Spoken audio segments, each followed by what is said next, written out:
Hey team, Yasin here, and in this training we are going to be going over the all-awaited action time training. Are you ready? Are you ready to go ahead and slay the dragon? It is going to be an absolutely phenomenal training. Let's go ahead and jump right in. Of course, inside of this training, we are continuing our theme of launching your remote wellness practice version 1.0, as well as completing the final trainings for you to go ahead and get your remote wellness certification. And so what we're going to go ahead and do right now, and the very first topic that we're going to talk about is all about the big switch. And this is very important for you to be aware of, because what's going to happen is that from this point going forward inside of the program, there's going to be a massive shift in regards to your cadence on the RWA program. Because prior to this point, most of your time was spent in consumption mode. Most of your time was spent in learning mode, okay? And so the shift that is going to happen now is that from this point going forward, most of your time, instead of it being in consumption mode and learning mode, it's going to be spent working and building your remote wellness practice. And so either you're going to be spending your time with your students, or you're going to be spending your time working on getting consults scheduled. And so from this point going forward, there really are only four major things that matter, okay? Number one thing that matters is generating consults. Number two thing is doing consults. Number three is working with students. And number four is the becoming journal, aka working on yourself to become your version 2.0 self. And so visually, this is what it looks like. The only four things that matter going forward: generating consults, doing consults, working with students, and then working on becoming your version 2.0 self. And so every single problem, every single thing that you might run into going forward would have to be with one of these four things. And so let's say, for example, hypothetically, you are having issues generating consults, then what you're going to do is you're going to go ahead and get into the income and the business training, and you're going to go ahead and open up that library book that's going to go ahead and walk you through, hey, you're struggling with this specific piece. Well, this is exactly what you need to do in order to generate consults based off of where you are right now. Hey, you're struggling with actually doing consults and getting students. Hey, this is what you need to do in terms of the sales training. Hey, you're having difficulty working with students. This is what you need to do. Hey, you're having difficulty with becoming the version of yourself that can attain the desired outcome that you need to do. And so these are the four things that you need to focus on. And that is the biggest switch that is going to happen in your cadence going forward. Okay. And so that's it. Only these four things. And so this is so important for us to go ahead and emphasize, is because for you as an RWA student, up until this point, you have gotten so used to the momentum around the RWA program, right? You've gotten so used to, like, okay, a training gets released, I go in, I look at the action steps, I go through the training, I listen to Coach Yasin, he tells me this, I complete the action step, I comment in the student community, right? You've gotten a habit around that. And so in the same way that it took you time in order to build that habit and get into momentum of consuming and learning through the RWA classroom, there is going to be a warning here, because there is going to be that shift in momentum. There is going to be that transition that is going to take you in order for you to get used to this new shift in terms of being able to understand, okay, what does this new season look like? What does this new era look like? And so in the beginning, you are going to struggle because of the fact that you don't have your new habits built around action time. And so you're going to go ahead and slowly start to learn this new cadence that is going to go ahead and allow you to have just as much more momentum as you did when you're going through the RWA classroom. You're now going to be able to have that's going to generate for you results inside of your business, as well as get results for yourself, as well as for your clients and students. And so this is what we wanted to go ahead and start off this training with in regards to talking about the big switch that is going to go ahead and happen. Now, the question that you might have after hearing about the big switch and kind of how this entire cadence is going to change is like, okay, well, what am I going to be doing if I'm not going to be consuming the RWA program so regularly? Like, what is the process that I'm going to be executing specifically for action time during this period of time, right? And that's exactly why what we're going to go ahead and talk about next is the recommended action time process, okay? Because what's going to happen is that for this action time training that you are going through right now, there's going to be one major action step and one major objective. That's it. Only one. And what is that one major action step? That one major action step is that you are going to be going ahead and working with 2 practice students, minimum, ideally maybe 2 to 4 practice students inside of your 12-week transformation program. And so your one major action step, your objective is to get 2 practice students inside of your program. And so in this section of the training, when we talk about the recommended action time process, what we're going to go ahead and do is we're going to go ahead and break down what is the recommended process to go ahead and actually get your 2 practice students, as well as we're going to go ahead and go into all of the mistakes that beginner students make with the recommended process that we've seen students make over and over and over again. Remember, this is not the first time that we are teaching this program or teaching this process or teaching this system, right? We've taught this to hundreds and thousands of students over the last few years. And so we've seen all of the data and we've seen live where all of the pitfalls are. And so we want to go ahead and protect you from those pitfalls. And we're going to go ahead and walk you through some of the common mistakes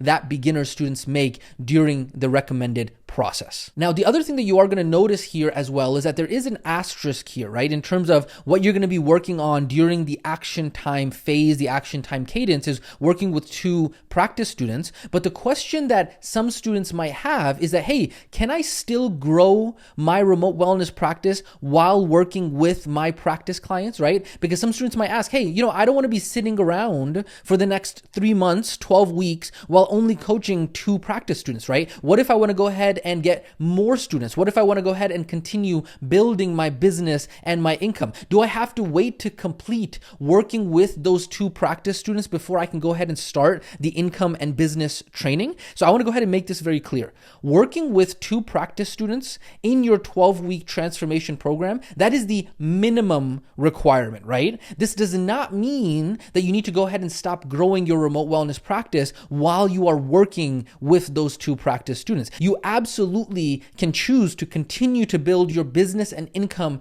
during that time and even go through the business and income training at the same time, okay? But for the purposes of what is required in the program, the 2 practice students is the minimum. And so for some students, maybe they have something else going on the side, maybe they have things going on, maybe they have a day job, XYZ. For them, the minimum they're going to stay to is, hey, I got to do my 2 practice students, that's it. But for some students who are saying, hey, you know what? I got more time, I want to put more focus into this. For them, they're going to say, cool, I got my 2 practice students, but at the same time, I'm going to be working on getting even more practice students. I'm going to go ahead and work on getting even more full-pay students. I'm going to go ahead and work on even building my remote wellness practice even more. And that is also an option, okay? And so we're just going ahead and really providing the guidelines around all of the different permutations and variations and options for different types of students who might be coming up until this point. And so that's why we wanted to go ahead and answer this question in regards to if you can still grow your remote wellness practice or you got to be sitting around for the next 12 weeks while you only coach 2 students. Absolutely not. You are 100% able to and allowed to go ahead and go through other trainings during that time as well. Okay. So with that being said, now that we've gone ahead and introduced what the recommended action time process is, let's go ahead and actually talk about what the actual step-by-step process is going to look like. All right. So let's go ahead and walk you through the actual process for action time. So the action time process is going to have 5 steps, okay? And we're going to walk you through each of these 5 steps so you understand what they are. Step number 1, the reach out. Step number 2, the personalized communication. Step number 3 is the quick chat, potentially optional. We'll talk about that here in just a second. Step number 4 is scheduling the consult. And then step number 5 is commenting on the new consult post. Okay, so let's go ahead and get into each of those 5 steps together one by one. So step number 1 is all about the reach out. Okay, and so what's going to happen is that for this step, it's all going to be about reaching out to about 10 to 15 people one-on-one in your network, right? The warm or hot market. Now, for this step, it's going to be super easy for some students, and for others, it's going to go ahead and put them into an absolute nervous wreck. Now, we're going to talk about overcoming these emotions later on inside of the training. For right now, just pay attention to what the steps are and kind of get an understanding of what they are, okay? Now, when you do your reach outs for this first step, 10 to 15 people one-on-one in your network, this can either be through text, phone, Instagram DM, Facebook DM, in person, it does not matter. The biggest thing is that you do not want to overcomplicate or overthink how it's done. You just want to be a normal human, and you want to find whatever works for you to be able to communicate with the people in your network, okay? Now, the other thing you want to understand is you want to remember that this does not mean that you are going to be charging those people that you reach out to, a buttload of money or anything like that. It's literally just anyone who you think might need help or want help with their health. That's it.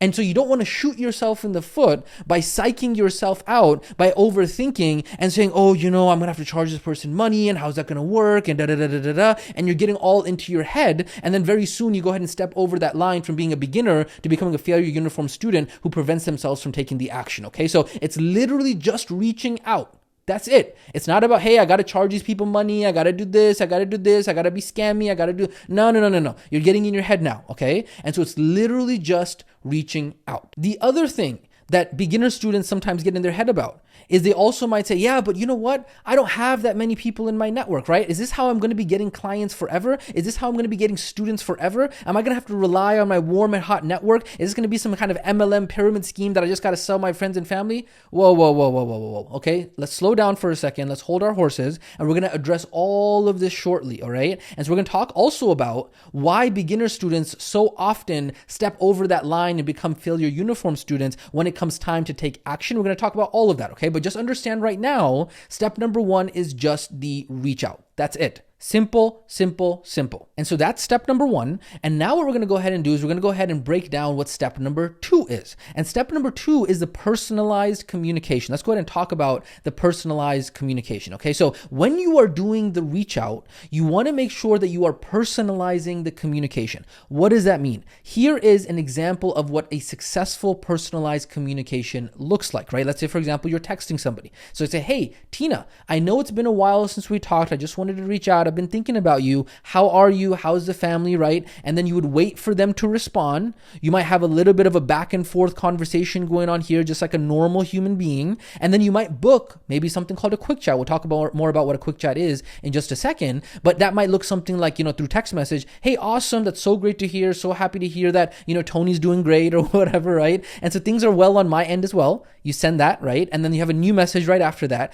Crazy update, Tina, on my end. I joined a certification program to become a coach. Send that message, new message right there. And so, you know what? I need some feedback, and I just wanted to get your thoughts on what you think people might struggle with in their health. And so is there a time that we could chat real quick so I can get your input on some things that you might be finding difficulty with your health on, right? And so it shouldn't take any more than a few minutes. Then you go ahead and wait for Tina to respond. And then she says, yeah, I'm free, tonight at 6 p.m. or whatever. Cool, awesome. So I'll talk to you at 6 p.m. They confirm right there. And so there's a back and forth conversation going on in which you have personalized the communication. Okay, now, does it have to follow this exact script? Of course not. Okay, we're understanding the principle behind this. Please do not be a remote control, follow blindly, spoon-fed student who doesn't understand that there's a principle behind this. Don't literally take this word for word because it might not work for you. But you want to understand the principle and then tailor that to your unique situation. Okay, so that's what an example of a successful personalized communication looks like. Well, what does the example of a failure look like? This is what the example of a failure looks like right here. Okay, so let's say, for example, I just go ahead and blast this out to like 20 people on my contact list. It's like, hey, this is Yasin, long time no talk. I'm reaching out to you because I started this new program thing and I'd love to see if you are open to joining. It's called the 12-week transformation. I'm either doing it for charity or for $1,200, and I think that would be a great fit for you. How can we go ahead and get started? We can go ahead and get started by having a free consult. Let me know if you or anyone you know is going to be interested. This type of message, and you just blast it out to a bunch of people, or you post this on social media or something like that, right? At the stage that you are right now, you are going to get left on red. You are going to either get no response, you're going to get ghosted, or if some people are nice in your network, they're going to go ahead and give you a pity response and say, I'm not really sure, that sounds really great, way to go, I'm really supportive of you, I'll let you know if I hear somebody. And then you in your head say, okay, you know what, I got 20 people, they're going to go ahead and let me know. And then you never hear from them ever again. This is the example of what failure looks like when you do this. You want to personalize the communication as you are doing the reach out, and that is step number 2. That is absolutely critical to make sure that you are doing. Okay, so that is step number 2. So we talked about step number 1 and we talked about step number 2. Step number 3 is scheduling the quick chat. And you'll notice that this is optional, but I'm going to go ahead and talk to you more about what that is, okay? So what is the quick chat? The quick chat is like a short 5 to 15 minute conversation that really is optional, but it is highly recommended. That is kind of like the bridge between the consult and you actually messaging them, right? So you have your reach out, and then you have your consult, your strategy session that you're trying to do over here, right? And so in between that, you have a QC, a quick chat that kind of bridges the gap. Because if you just text somebody and then all of a sudden they're now inside of this consult strategy session that they didn't really agree to, that they didn't really understand what was going on, it kind of is very difficult for them to wrap their head around the fact that all of a sudden they're inside of a consult that they didn't even know what was going on. And so the purpose of the quick chat is to really bridge that gap so that way you can explain a little bit more of what's going on, and then that way they can determine if they would want to go ahead and do a longer call with you. And it's also a way for you to be able to go ahead and get a little bit of their goals, right? We're not going ahead and doing a complete discovery the way that we would do on the consult or the strategy session. We're not doing a complete discovery because normally that's going to be like a 15, 20, 30 minute process in the consult and strategy session. We're just doing a little bit of discovery in the quick chat to see, hey, would this person be a good fit? That if I took them over to a consult or a strategy session, that the likelihood that they would actually have these issues that I can help them with is great, right? And so the other important point to note about this is that whether or not you decide to do a quick chat is highly dependent on the relationship, because for some people, if they're maybe close, if you explain the text message properly, maybe you're meeting somebody in person, maybe it's a family gathering, all that kind of stuff, you might be able to go from maybe the reach out, let's say if it was in person, and then you can go ahead and sell the consult and the strategy session directly right there, right? But for most people, and this is why we say that it's recommended, for most people, having that quick chat in between, especially if it's going to be something that is going to be like you're texting somebody, right? It's going to be very, very, very beneficial. And so the other couple reasons why a quick chat is so helpful is because of the fact that you're going to be able to explain more about, hey, this whole program thing and what we're doing, XYZ. You're going to be able to explain that over a quick chat, right? You just call them, or you can just get on Zoom if you want or whatever. You're going to be able to explain that on a quick chat much, much easier than you will over text message, right? Because we've talked about this before. Text message only allows for 7% of the communication to go through. And so you are going to go ahead and miss out on all of this if you don't actually go ahead and get them on a phone call or a Zoom call or something like that, right? And we've talked about the funny example of I am here for you. The person thinks that they're there for them because they're going through a tough time. And then they say, I'm your Uber driver. I'm here to pick you up, right? And so as a result, it's just easier to go ahead and explain things over the quick chat. And you don't want to really jump too quickly into getting somebody onto a consult strategy session. And then all of a sudden they're like, whoa, wait a second. I didn't expect this. This is not what I was thinking was going to happen, XYZ, right? So the quick chat is the bridge in between that. Now, the question you might have is, well, what do I say on the quick chat? And you can think of the quick chat as basically kind of the strategy session or the consult for the consult. It's like the strategy session before the strategy session, right? It's like the strategy session that you use to be able to sell the strategy session. And so in the beginning, for example, what you would do is very, very brief, right? It's only like 5, 15, 10, 15 minutes, something like that. And in the beginning, what you're doing is you're building rapport. Hey, how are you? How's the family? Long time no talk. How's everything going? Thanks for taking the time to chat, XYZ, right? And then you go ahead and have maybe a small conversation there. And then you go ahead and introduce what's going on. It's like, hey, so I joined this program to become a remote wellness coach. And one of the things I have to do for this certification is I have to help coach people that are in my circle in order for me to practice, right? In order for me to get my certification. And I know we haven't talked a lot recently, Tina, but I would love to be able to explore what that might look like to help you, even if it's just as a practice student of mine, right? Or anybody else that that might have challenges or obstacles around health or mindset around health and those kinds of things. And so if you don't mind, I just want to kind of go ahead and ask you, like, what are some goals in your health that you might need help with right now, right? And then you go ahead and listen to them, right? You can even add some discovery questions from this strategy session script. You can go ahead and add a few of those right here, right? And then you just go ahead and let them talk briefly about the issues that they have been facing. You go ahead and open up and focus on the problems that they have. Remember, very briefly, right? You're just touching on it a little bit, right? And then you go ahead and say, at the tail end of this, so, one of the things that I need to practice on as a part of my certification that I'm doing is a consultation, right? And so I got to do a consultation with every single person to dive deeper into the reasons why they might actually be stuck and really help them design an action plan for that person, okay? Now, there's no cost to this or anything like that, but I just want to go ahead and see, is this something that you'd be okay with doing with me, so we can go ahead and maybe design a plan around this so I can get some practice and see what that might look like for you, so that way we could help you, and then you go ahead and insert the problems that they told you that they had, right? So you just take those same things, the problems that they said, and you put them right here. And so this is just an example of what a quick chat might actually look like. And then Tina goes ahead and says yes, and then from there you go ahead and have them book on the calendar for the strategy session, and then you just go ahead and take it from there, right? And so you'll notice on here that it's very, very easy, it's very, very brief, but what it's doing is it's bridging that gap in between the reach out and the actual strategy session. Now, could you have this entire conversation right here and all of this explanation through text message? You could, but it's difficult, and it's just so much easier to just go ahead and jump on a call with the person, either that be through Zoom or just phone call them or whatever. Like, don't overthink it,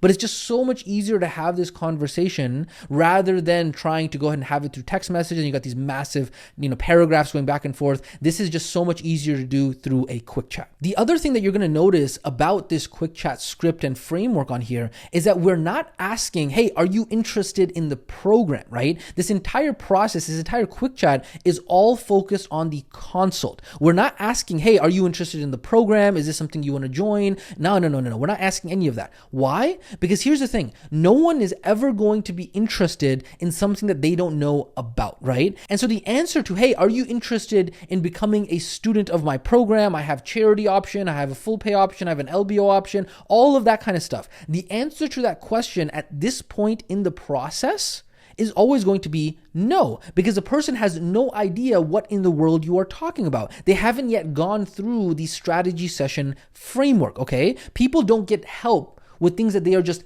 interested in. They get help because they have problems. And so the strategy session framework is designed to focus on uncovering those problems so that way they can understand themselves why they need to actually make a change. And so when you focus on uncovering the problems that you are helping solve, that is where the opportunity to provide value is. And that is only going to happen on the actual consult. That is only going to happen on the actual strategy session. Okay, so remember, we are value focused, not money focused. Okay, because when you provide value, the money and everything else will follow, because money is just a intrinsic form of stored value, okay? And so if you want money to come to you, you're going to have to exchange that for value and something else that somebody else values. And so when you give value, you get value in exchange, and your value that you receive in exchange is the money, okay? And so that's kind of the gist of the framework of what we're talking about here. And so in this entire action time process, your entire goal is to just focus on scheduling the consult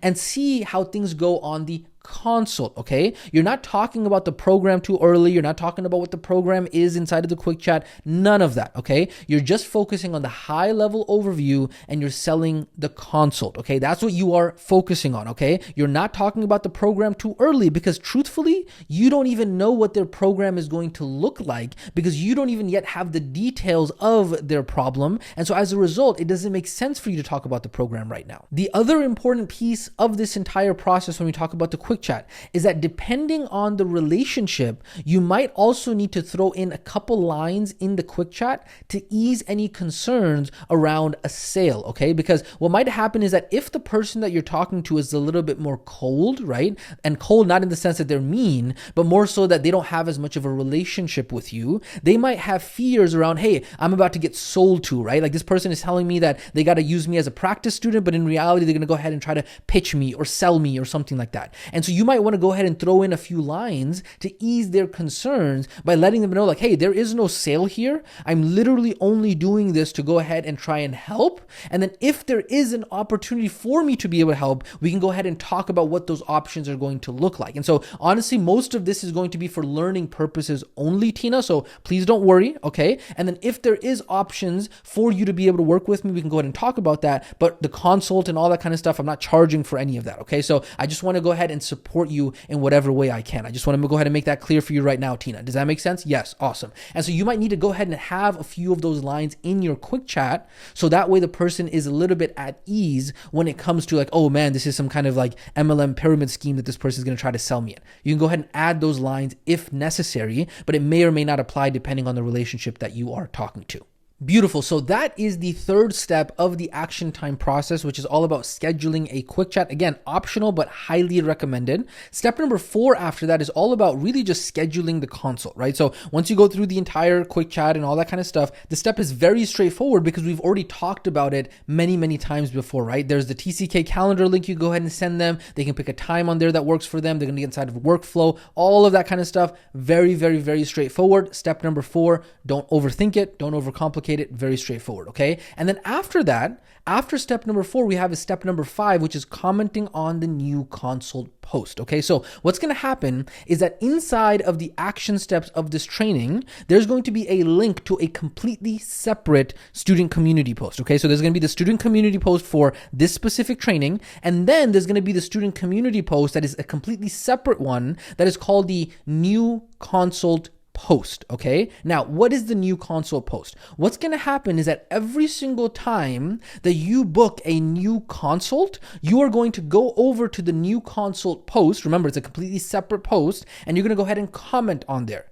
What's going to happen with this? What we're doing is right now, when you're starting out, we're going to focus on booking consults. Now, the question you might have is, why is the focus right now not on getting students? And the answer to that is because it's baby steps. Down the road, once you are booking consults left and right, then we're going to go ahead and start focusing on getting students, right? But in the beginning, your biggest issue is going to be all about booking consults. That's going to be your first bottleneck. And that's exactly why we're going to be focusing on that first, right? And then eventually you're going to get to the point where you're booking consults completely left and right. So for example, in our business, we book 50 new consults every single day, right? And I'm talking about that's like on the low end, right? There's days that we go ahead and book even more than that.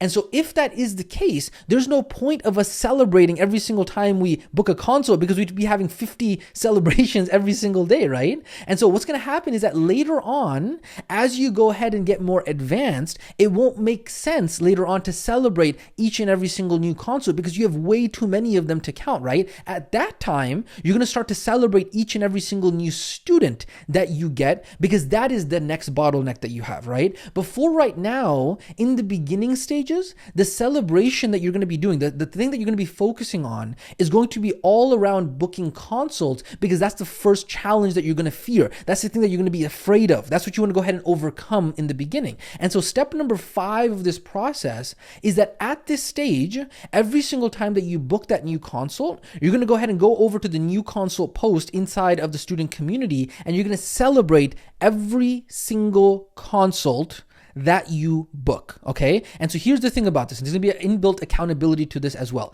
is that if the RWA coaches do not see a comment on that post from you, then what's gonna happen is we're gonna assume that you have not yet booked any consults, or if we see an old comment from you, we're gonna go ahead and assume that you haven't booked any consults recently. And you're gonna do this until you are booking 3 to 5 consults a week consistently. Until you get to that point where you are booking 3 to 5 new consults every single week, you are going to purposefully celebrate every single consult, okay? And then once you're booking 3 to 5 new consults per week, then of course at that point it gets a little bit too much to keep track of, and then you go ahead and move over to celebrating new students because you have a consistent flow of new consults that are coming in, okay? However, until you get to that point in which you are having 3 to 5 new consults per week, you are going to be commenting and celebrating every single consult. Now, you might be saying, hey, what is the method to this madness? Well, we've talked about this in the past, right? There's an amazing quote that I love from Peter Drucker. He says, what gets measured gets managed. We talked about this with the Hawthorne effect. You might remember this in some previous trainings where they basically had a lab experiment and they wanted to see how to increase worker productivity, and they changed the lights and they changed the shifts and they changed the times and all of that kind of stuff. And then they realized that it wasn't anything else except for the fact that the workers' productivity was being measured,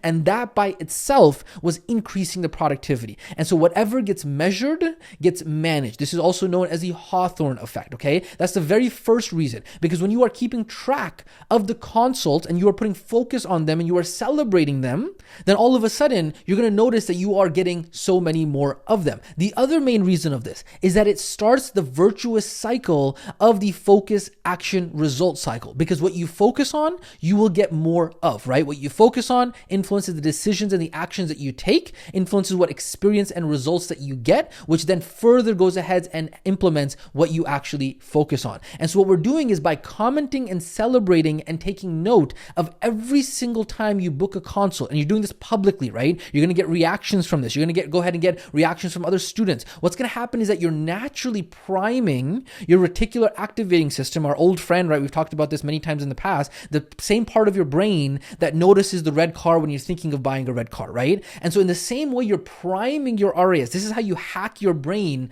in order to actually go ahead and use it to deliver more success for you, is that when you're focusing on those consults, you're going to go ahead and get more of those consults. Okay. And so that's why there is a method to this madness for step number 5 when we say comment on the new consult post. And so you want to keep your focus right now on booking those consults. Celebrate the heck out of every single consult that you book, because then your brain is going to start to put importance to it, and it's going to naturally, in your sleep, when you're not even thinking about it, it's going to find ways to be able to go ahead and book more consults, and you're going to start to get creative in the ways that you are thinking of booking more consults. And so that is step number 5 out of this entire action time process, and the method to this madness, so that way you can hack your brain to get consults scheduled, is commenting on the new consult post every single time that you have a new consult. And so in these initial stages of your remote wellness practice launch version 1.0, and what we're doing for the purposes of you closing out getting your certification,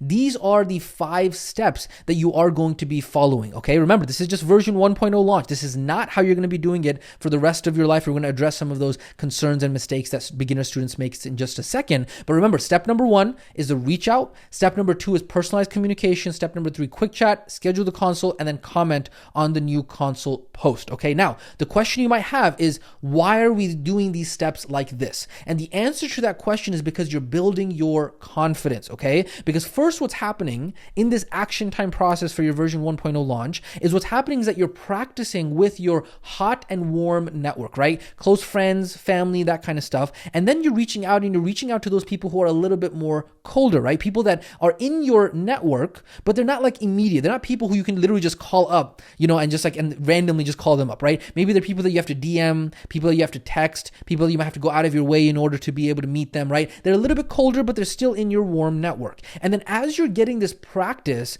dealing with your hot and warm traffic, what's happening during this entire time is that your confidence and your certainty is going up, okay? And then eventually you can start to deal with people that you don't even know, and you're able to go ahead and build that trust. You're able to build that conviction. You're able to build that certainty and belief with them because of the fact that you're riding this wave of momentum, because of the fact that you took action in small ways, and that built up your confidence to keep on going. And so that is the reason why this action time training here towards the end of your certification is structured the way that it is, okay? And so that way you're able to eventually get to the point where you are working with people that you don't even know, right? All of you guys as students inside of the Remote Wellness Academy, how many of you guys come to our family reunions, and how many of you guys are in our personal network? Pretty much no RWA student is. But how is it that you are able to join our program, get value from us, we're able to build trust and conviction with you guys? How is that possible? It's because of the fact that we have so many reps and so much momentum when we started our journey becoming remote wellness practitioners, when we started our journey becoming coaches, right? It wasn't just like overnight we started being able to work with strangers and be able to have this skill set.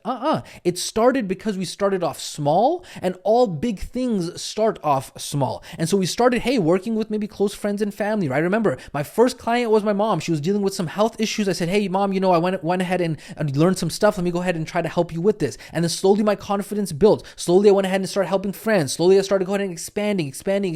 And now we're at the point where literally it does not matter who it is, right? It could be an absolute stranger. It could be a celebrity. It could be somebody who's like, XYZ. Doesn't matter who it is. We can absolutely help them because of the fact that we've ridden that wave of momentum. And so this is the reason why this entire action time process is structured this way. And this is the exact same process that you are going to be able to really take advantage of, so that way you can get that same success as well, as long as you stick with it. Okay. Now, what we're going to go ahead and do, now that you understand what the 5 steps of the action time process are, we're going to go ahead and next talk about the common mistakes that students make with the recommended process. Okay. Because what happens is that when beginner students start off this process, they go ahead and get into their minds a little bit too much. They start to overthink too many things. And so we want to go ahead and make sure that you are protected from the common mistakes that we have seen students make, and some of the common questions that students have when it comes to the recommended action time process, the way that we're talking about it right now. So let's go ahead and jump right into it and talk about common mistake number 1, is that thinking that this is how I'm going to get clients forever. And so we want to go ahead and make this absolutely clear right now. The entire process that we have gone over thus far, the 5 steps, is only for the first few practice students that you're going to have inside of your remote wellness practice. We're going to be getting into the organic marketing, the paid traffic, the ads, how to scale, all of that kind of stuff when we get into the income and the business training, okay? We're going to help you become an absolute beast, an absolute machine on the marketing side, an absolute killer when it takes in order to absolutely crush it on the marketing side, and take you through, honestly, the world's best training when it comes to marketing, okay? So don't worry, we're going to get to that, all right? So please do not be a failure uniform student who goes into negative thinking limbic mode, thinking that, you know what, because this is hard and uncomfortable right now, getting my first practice students, that this is how it's going to be forever, because it's not. Your goal at this stage is not to get rich and make $1 million off of your practice students or clients, okay? Your goal right now is to get into momentum, to be able to get practice, and to be able to get certainty. And that's what this entire action time process is designed to be around. It's designed to be very easy, very, very straightforward, very low-hanging fruit, so that way you can go ahead and get into momentum. Okay, so that is common mistake number 1. Common mistake number 2 is thinking that, you know what, I don't have anyone in my network to be able to have them be practice students. And so here's the thing about this, is that literally anyone in the entire planet who might struggle with their health, is overweight, struggles with any of the 4 pillars of health, nutrition, movement, sleep, recharge, any of them, you can schedule a consult with, okay? And so literally the number of people that struggle with any one of the 4 areas of health is literally the entire world. Like, you don't necessarily even need a network or a following in order to do this. You just need to book consults with literally anyone. They could be friends, they could be family, it doesn't matter. So do not make this an excuse for yourself, because you absolutely can book consults and get practice students. It doesn't matter where you get it from, okay? So that is common mistake number 2. Common mistake number 3 is not communicating one-on-one, right? Sometimes some students might say, you know what, I sent out 5 invitations for free consults. I didn't get any response. I'm gonna have to go ahead and send out 5 more this morning. I'm still not getting any responses. And so what most beginner students do when they go ahead and say, okay, fine, you know what, I'm gonna swallow all of my fear and all of my scary thoughts, and I'm gonna go ahead and, not think about what people are gonna think of me, and I'm just gonna blast out this templated message. I'm gonna make a post on social media. This is a big no-no. If you are having a one-on-one conversation with somebody, it's literally impossible that you are not going to get a reply, okay? If you literally text someone and say, hey, how are you? I've been thinking about you. Unless they're busy, well, they're going to get back to you later on, but they're not going to leave you on ghosted or on read, okay? And so sending out a massive paragraph to a bunch of people and get left on read, that is because of the fact that people have banner blindness, right? So yes, you can expect that people are going to ghost you, because that is just not a good way to communicate. You want to make sure that you're following the instructions and not committing common mistake number 3, which is not communicating one-on-one. Let's look at common mistake number 4, is thinking, you know what, I don't want to sell friends and family. Do I still have to use the consult script? Okay, here's the thing. Who in the world said that you are quote unquote selling, right? Because of the negative connotation that you have in your mind around the word selling. What we are doing is we are doing consultations with people to see if they have problems that we can help solve their problems. We can add value into their life, okay? So why get into your head about these things, and why not keep it just straightforward, right? Yes, the strategy session process, the consult script, it does not matter who it is, even if it's your brother, even if it's your mother, even if it's your sister, right? Anybody anybody that you've even known in your entire life. The same strategy session process applies is for the prospect, aka the person that you're talking to, no matter who it is, for them to be convinced that they need to make a change in their life. It doesn't matter who you are talking to. Every sales conversation that requires, quote unquote, someone to choose to make a change in their life, it's going to follow the same exact framework, because these are the principles of persuasion and influence. Okay, so do not commit common mistake number 4. Let's go ahead and look at common mistake number 5, is getting too obsessed with the details and the tech. Now, does it matter if you actually use TCK and the calendar and all that kind of stuff to book the consult? Does it matter if you actually have a calendar for the quick chat, right? Like if you start to ask the questions around, okay, so I'm going to go ahead and do the optional quick chat because it was recommended. Now, do I have to go ahead and make a calendar on TCK? Do I have to make a workflow for that? Like, how am I going to actually book this quick chat? It doesn't matter, because you can literally bypass all of the technology, and you can literally just tell Tina, hey Tina, I'm going to call you at 5 p.m. tomorrow. Does that sound good? Tina says, yes, that sounds good. And then you just call Tina at 5 p.m. It's literally just as simple as that. And so you don't want to stress over the details or get confused or get lost with them. It doesn't matter how you schedule to talk with them. Just talk with them. Now, if it's natural for you to go ahead and use your TCK calendar and you want to get practice with that and all of that kind of stuff, by all means. But for the quick chat, you don't need any of that, right? Just tell the person, hey, I'm going to call you later tonight at 6 p.m. and then call them, right? And then for the strategy session, for the first coaching call and all that kind of stuff, then you can go ahead and start using TCK, okay? So that is common mistake number 5, getting too obsessed with the tech and overcomplicating it. If it's confusing, it doesn't matter. Just bypass it. Just get rid of it. Just go directly to the point and keep it very simple for yourself. So don't commit common mistake number 5. Let's go and talk about common mistake number 6, is thinking that the consult strategy session is not really that valuable, okay? Because here's the truth.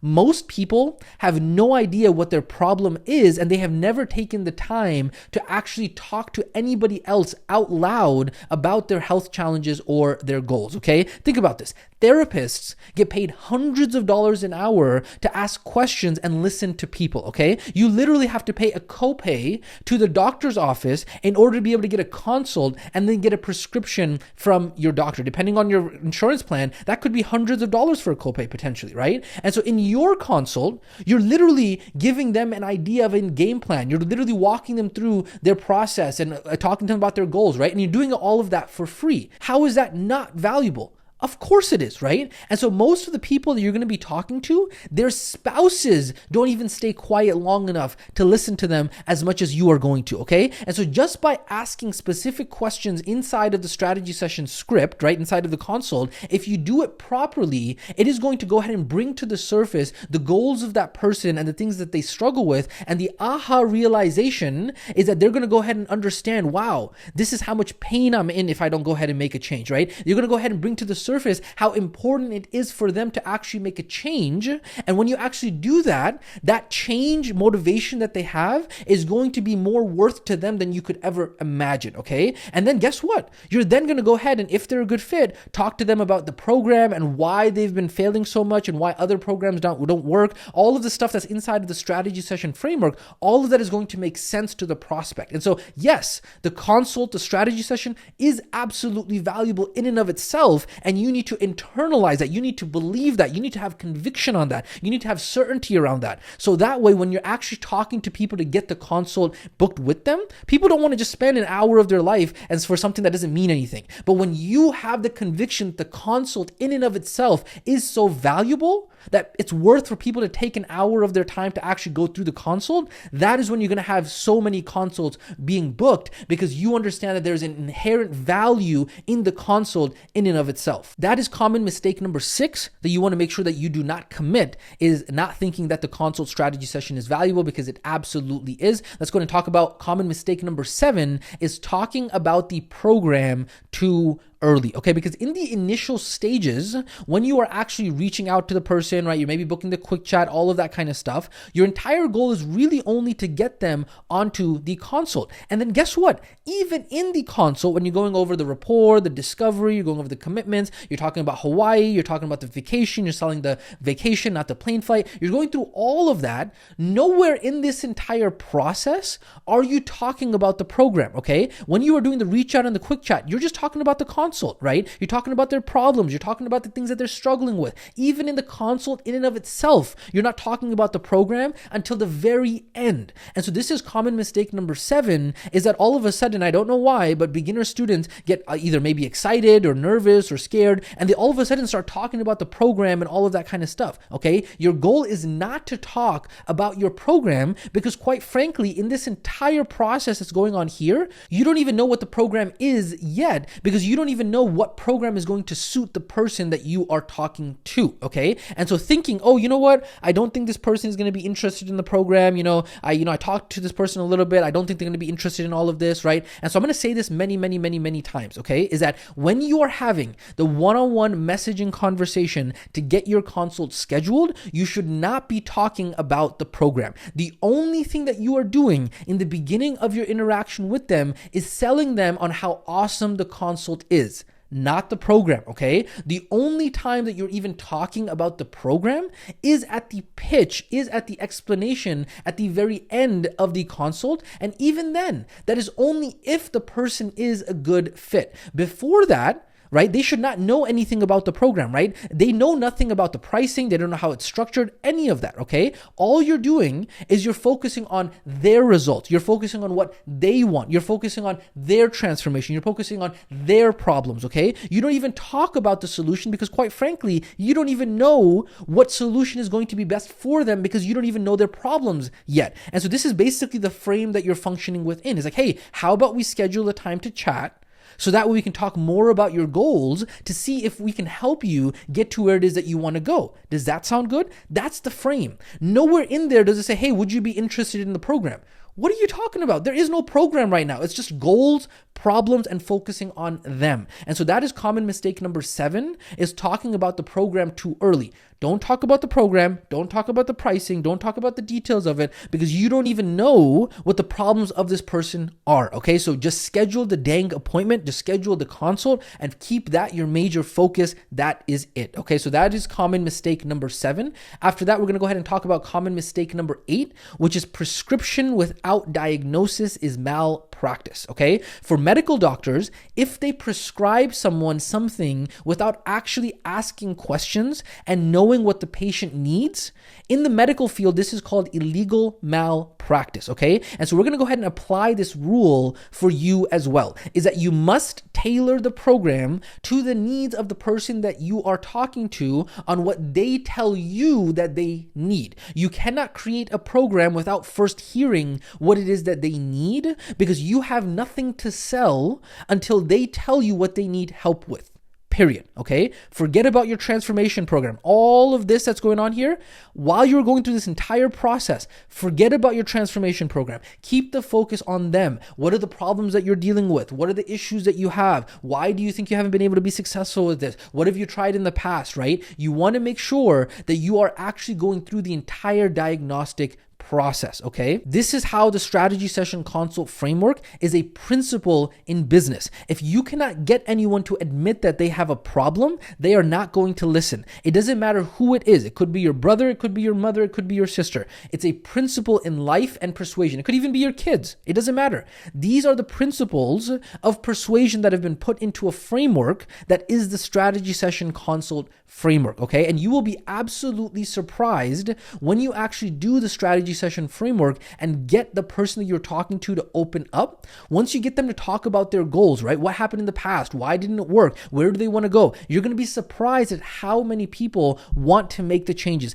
Even if it's somebody that you've known your entire life, they've never been put into a situation, and your relationship maybe has never been put in a situation where you're willing to listen to them and all of your focus is on them, right? Even if it's somebody who's your close relative, it doesn't matter. You haven't been able to actually talk to them with that frame, and you're going to start to realize and learn things about this person that you've known for your entire life that you may not have even known about, because of the fact that now the conversation is you being quiet, asking questions, and listening to the other person. So at the end of the day, do not talk about the program. Don't talk about the price of the program. I know I've said this already, but I'm iterating this again and again and again. Do not talk about those things unprompted. The issue that we've seen with beginners is that they just voluntarily, unprompted, start talking about the program and the pricing and all that kind of stuff. You don't want to do that, right? You haven't been prompted for that, right? So you don't want to talk about any of that until the end of the strategy session, because you don't know if what it is that you have to offer is going to help them or not, or if it's the right thing for them or not.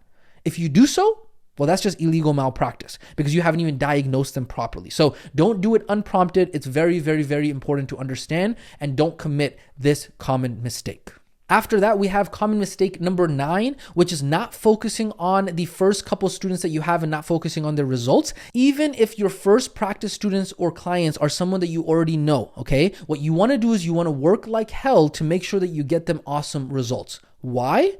Because that first client, that first student that you get, when they get results, that is going to blow up your confidence and your certainty. And then you're going to go ahead and get 3 referrals. And then out of those 3 referrals, one of those referrals is going to turn into a client. And then you're going to have this chain reaction that's going to start. And all of this chain reaction is starting before you've even started organic marketing or paid ads. And so it's going to start this virtuous cycle for you that's only going to further get you into momentum. Okay, so common mistake number 9 is not focusing on those first students' results. You want to make sure that you do go ahead and focus on those results. And then finally, common mistake number 10 is being a remote control spoon-fed student, okay? So is the steps that we talked about, the 5 steps, is it going to be the exact same thing that is going to work for every single RWA student?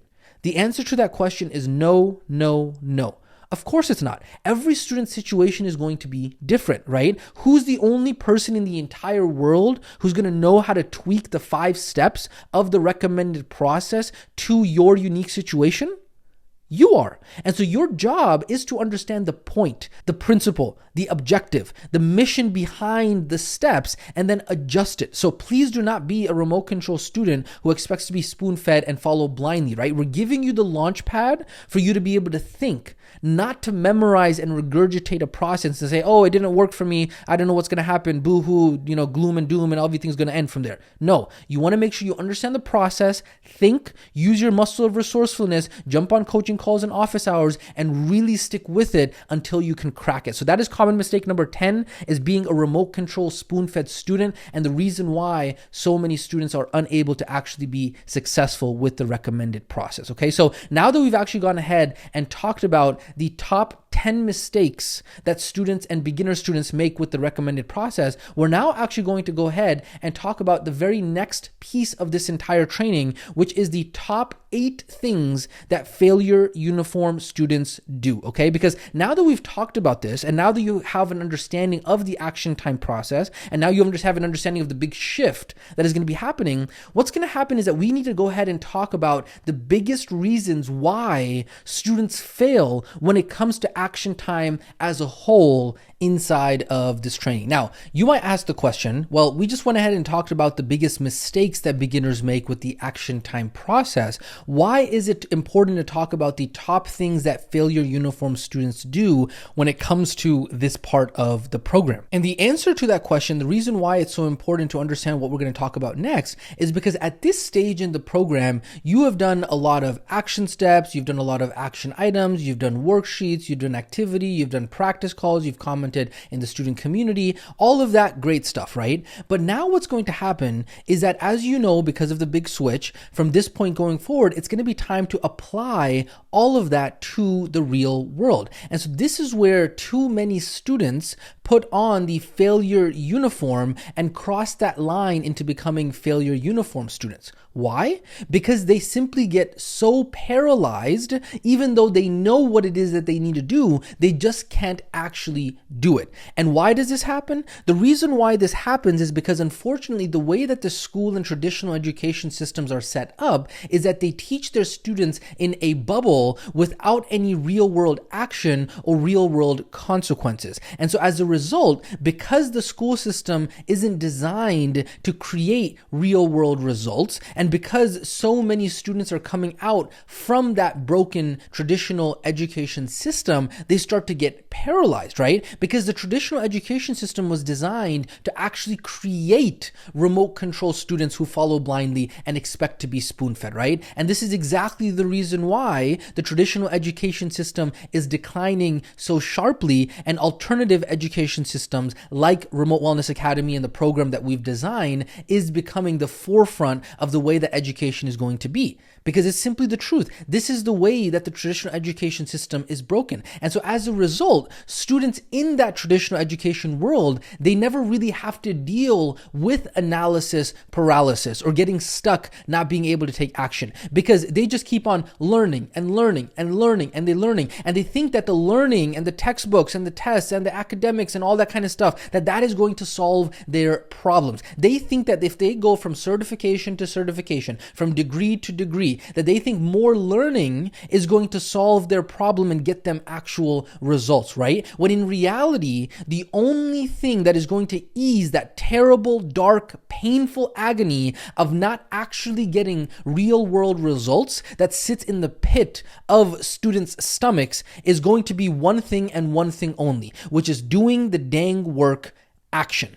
Nothing else, right? And so as a result, this is the reason why it's so important for us to talk about the top things that failure uniform students do, so that way you can protect yourself, because of the fact that this is the point in the program that the vast majority of students are going to struggle. They're going to get paralyzed. They're going to have analysis paralysis, right? Because of the fact that we've been trained from school and society to not implement and actually practice the learning with real world consequences and real world results, okay? And so in real world, practical programs like RWA that are designed to create real world results for their students, unfortunately, so many RWA students freeze up and get paralyzed and are unable to take action. And so we're going to actually talk about these top 8 reasons of why students fail at this program, so that way you can protect yourself and make sure that you don't end up like those students who wear the failure uniform when it comes time to actually take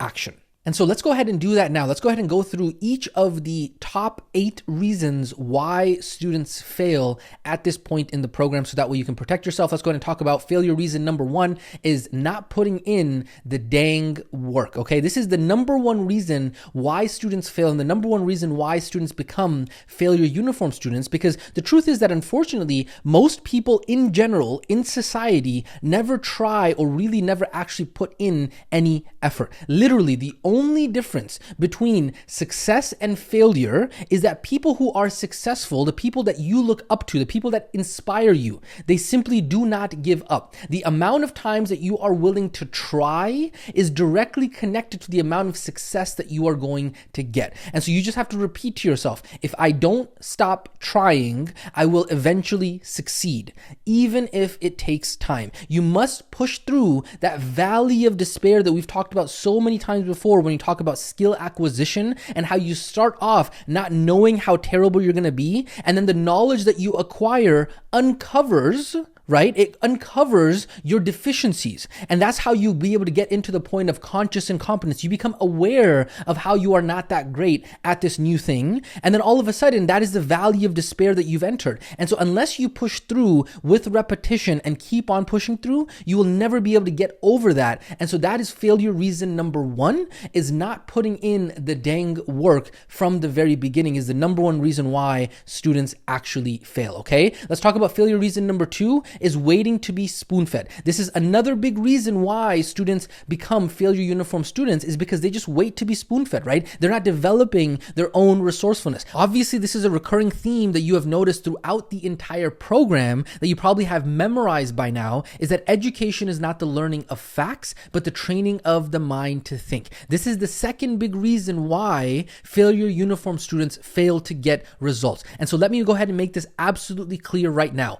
RWA, or for that matter, any other mentor, coach, guide, mastermind, course, program is not your savior. We are not here to save you, and we are not your saviors. You are the only one who is actually going to be able to help yourself. Coaches, mentors, guides, programs, masterminds, they are all there to provide you the tools, to guide you, to show you the door, and show you what is the best path to take. But it is ultimately up to you to take the action and save yourself. And so RWA today is here to empower you and remind you to be resourceful and to ultimately help yourself. Okay, so that is failure reason number 2 of why so many students fail at this point, is that they wait to be spoon-fed. Let's go ahead and talk about failure reason number 3 right now, which is underestimating how hard it's actually going to be. And we've talked about this in the past, is that so many people confuse two different sides of the coin. There is simple, and then there is complex,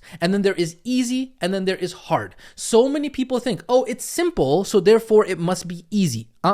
Those are two different wavelengths. Those are two different spectrums. You don't want to confuse the two, okay? Things can be simple. They can be incredibly simple. They can be stupid simple. They can be very, very, very, very straightforward. However, the challenge isn't in how complex they are. The challenge is being able to do those things consistently. And so that is failure reason number 3, is underestimating how hard it's actually going to be. Not underestimating how simple it's going to be, underestimating how hard it is going to be. Because perseverance is one of the key character traits of people who are successful. On this path of action to build your remote wellness practice, you are going to have to persevere through a lot. You're going to have to persevere through a lot of crap, a lot of pain, a lot of heartbreak, a lot of hurt feelings. You're going to have to persevere through a lot of mean people. I'm sorry. I'm going to go ahead and tell you frank. Not everybody else out there in the entire world is very, very nice. It's the truth, okay? And so this is how it is going to be, right? And so we're going to go ahead and make this absolutely clear for you right now.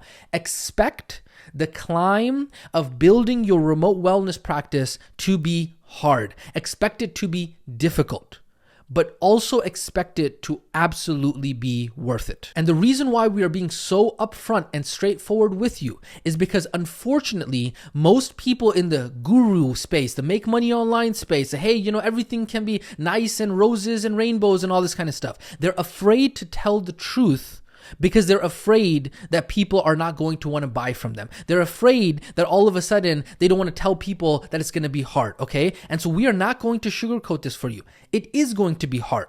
It's going to be simple. Yes, you're going to have all the tools. You're going to be provided all the guide, right? But it's going to be hard, right? To grow an income for yourself is one of the hardest things that you can ever do in your life, but it's also one of the most rewarding, okay? So don't get sold by someone who promises you that the grass is greener on the other side and that there is an easier way. Because the simple truth is this, is that most things in life are simple, but not easy. Remember that. Successful people who do simple things consistently over and over and over again is the reason why they are successful, right? And that is why success is simple, but so hard. Ordinary things done consistently create extraordinary results. And over time, with enough reps, it might get easier because you have gotten better, right, relatively, but it is never easy in an absolute sense, okay? And so that is failure reason number 3, is underestimating how hard it's actually going to be. People walk into this thinking, oh, okay, cool.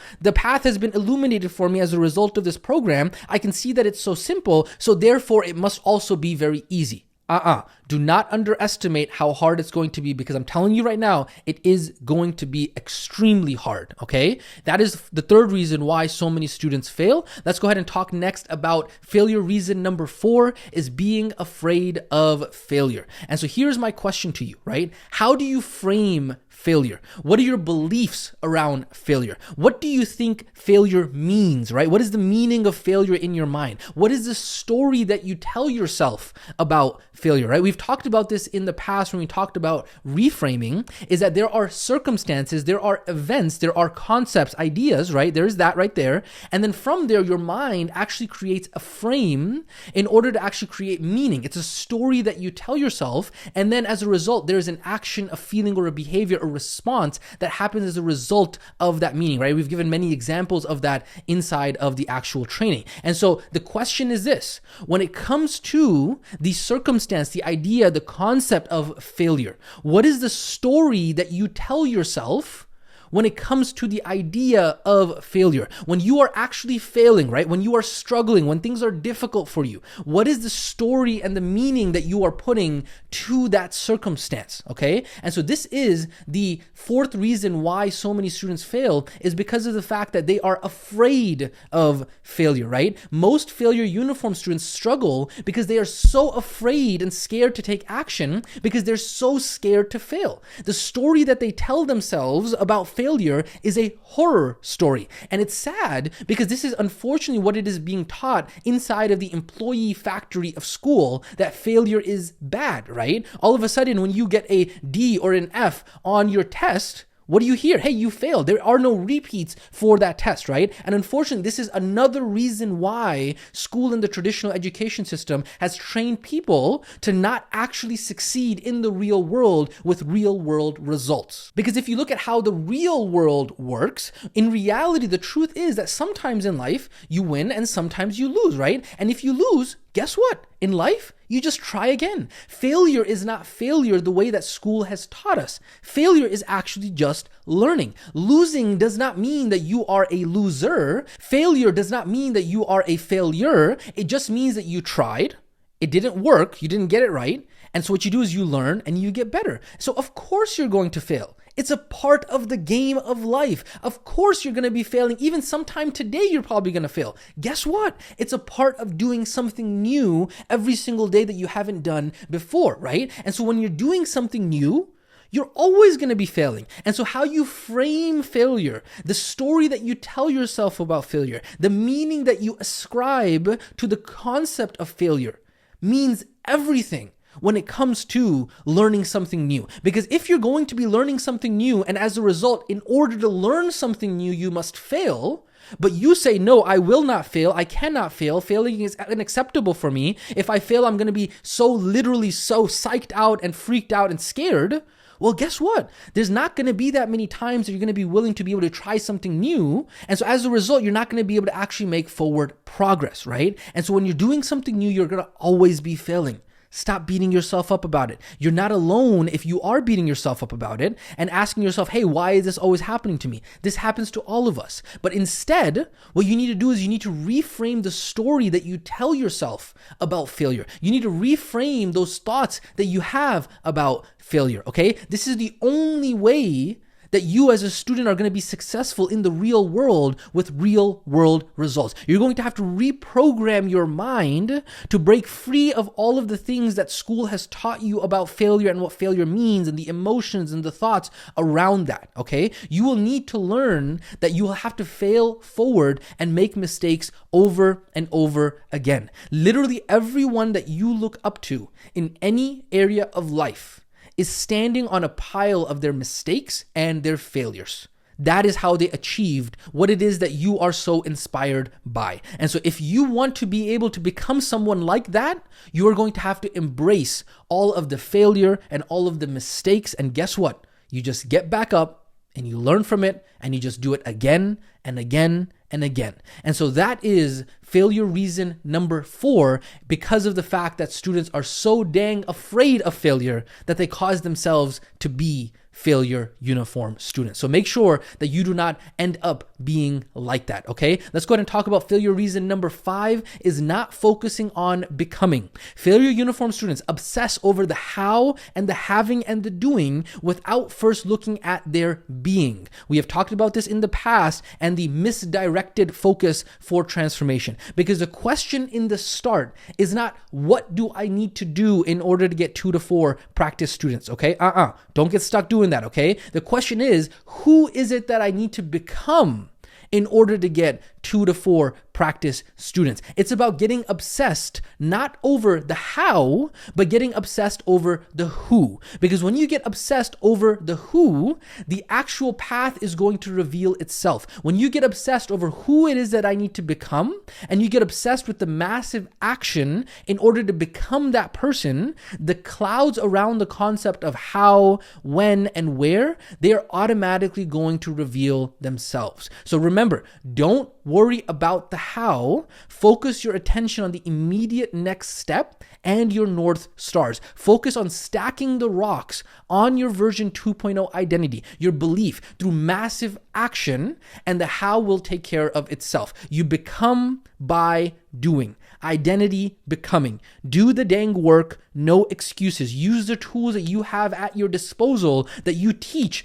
as a remote wellness practitioner. Because remember, at this point, you've actually taught. This is a part of your methodology as a remote wellness practitioner. And so you don't want to get caught not implementing what it is that you recommend to other people. And so you want to absolutely focus on becoming, and the rest will take care of itself. And so that is failure reason number 5 of why so many students end up wearing the failure uniform, because they do not focus on becoming. Let's go ahead and talk about failure reason number 6, which is playing the finite game. Failure uniform students at this stage in the program get stuck trying to play the finite game of make money now mode, scarcity mindset, needing to have a solution right now or the world is going to end, going limbic emotional, comparing themselves to others, judging themselves, being in a rush, obsessing over the outcome. All of these things are impossible in games that have no finish lines. We've talked about this in the past. This is just a reminder for you. In games that have no finish lines, like health, business, relationships, connection to something greater, life as a whole,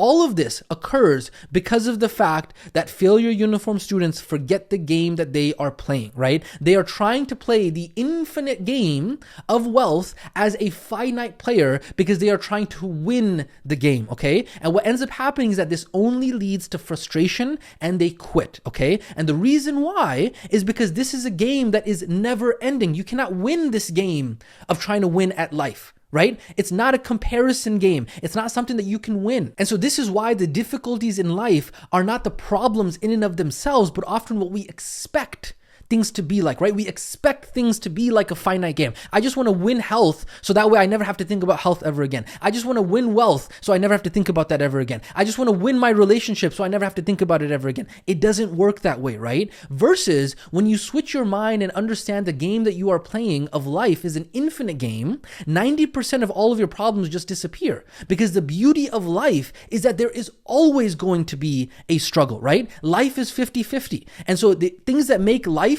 so difficult are also the things that make life so amazing. That is what is so beautiful about it. Because in 5 to 10 years from now, you're going to laugh and remind yourself about those difficult times that you went through and how resilient you were, right? And so you always want to remember that the game of life is an infinite game. And so if you expand your time horizon and you start to look at things not in days, but in decades, okay, then what ends up happening is that you only compare yourself to yourself and you look at how far you've come. You look at how far you've come in the progression, even within this program, and you start to realize, oh snap, I got to live inside of the gain. I get to make thanks and gratitude for what it is that I do have and how far I have come, rather than setting an arbitrary random expectation and standard and then holding myself accountable to that and then making myself feel like crap, okay? Because if you are an infinite player playing an infinite game, then you must remember, no matter how overwhelmed or behind you feel, the infinite game has no winners and it has no losers. And so that means that as long as you do not stop playing, you cannot lose. Infinite players focus on the journey and the process, not on the destination or the outcomes. And so as long as you keep on showing up, you cannot lose. And so you want to remind yourself of that so that way you don't end up committing failure reason number 6 and end up trying to play this entire thing like a finite game when it's not. It's not something that you can win. It's a process that you have to learn to enjoy. It's a process that has its ups. It's a process that has its downs, and they are equally just as beautiful as long as you embrace it as that. And when you do that, the ups, you don't get so high and so excited because of them, and the downs, you don't get so depressed by them either, because of the fact that you understand that it's all a part of the process and they are equally all embraceable as long as you understand that. And so that is failure reason number 6.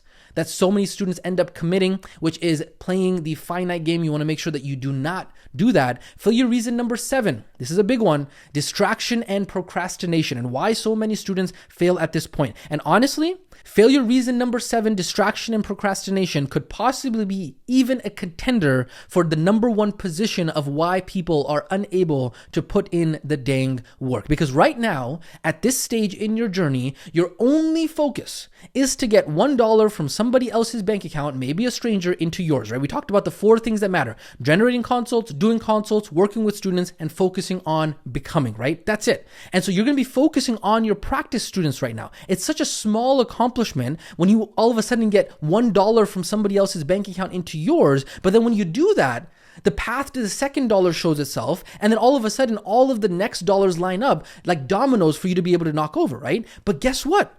What's going to happen though, even though it's so simple, is that you are going to want to focus on everything else except that. You're going to want to focus on everything else except the thing that you need to focus on, right? And so I'm telling you right now, it's going to be so painful for you to be able to get yourself to focus when you are starting out. And this is the telltale sign of an amateur newbie beginner when they are first starting out, is that they're unable to focus and be consistent. Amateur newbie beginners have the most difficult time keeping the main thing the main thing. And so this is why so many times we call amateur newbie beginners wantrepreneurs, okay? A wantrepreneur is someone who has committed the time, they've committed the money, they've committed the resources, and they do everything to start a business except actually starting the business. They focus on all of the external aspects, right? They focus on things that don't matter, right? Everything except the most important thing, which is just getting the first customer. Versus real entrepreneurs, in comparison, they care only about one thing, which is the action that is going to push the needle forward to get the first customer. And so unfortunately, wantrepreneurs, amateurs, newbies, beginners, they give themselves identity statements and say things like, oh, I'm just somebody who can't focus for long periods of time. I'm somebody who has ADHD. But if you remember, we talked about the power of identity statements, right? You want to be careful whenever you say something that is disempowering when it says I am, right? And so the truth is that when you learn how to be able to focus, and we talk about overcoming distraction and procrastination, right? Being able to focus on the same thing for hours at a time, that's a skill. Just like riding a bike or driving a car. It's something that you have to learn how to do. And unfortunately, this is another thing that school hasn't taught us, which is funny because school literally requires for you to focus, but they never actually teach you how, right? And so that's what I'm going to go ahead and answer for you right now, is how do you actually focus? How do you get that clean, deep focus that allows you to be able to feel like you are in flow state, and literally so that way time just washes away and you don't even realize how long you've been working? How do you actually get to that level of focus? The answer to that question is remove everything else. What does that mean? It means that the opposite of distraction is focus. In the absence of distraction, there is nothing else left except focus, okay? So that means that when you reduce your distraction down to 0 or as close to 0 as possible, by default, you will be able to have focus, right? Meaning that you have to create the environment for focus. The people who are the most focused on the planet, it's not because they have some kind of superpower that, they don't have ADHD or they don't get distracted or they have willpower or anything like that. It's just that they've set themselves up for success. They've created the environment for them to be able to focus, okay? And so that is the biggest thing that you have to understand when it comes to overcoming distraction and procrastination, is creating the environment and then allowing yourself to be able to use that muscle of focus and allowing it to get stronger and stronger and stronger. And so we have a couple tips for you in regards to how to make sure that you end up being able to create that environment for focus for yourself. And so let's go ahead and go over those 4 major tips right now.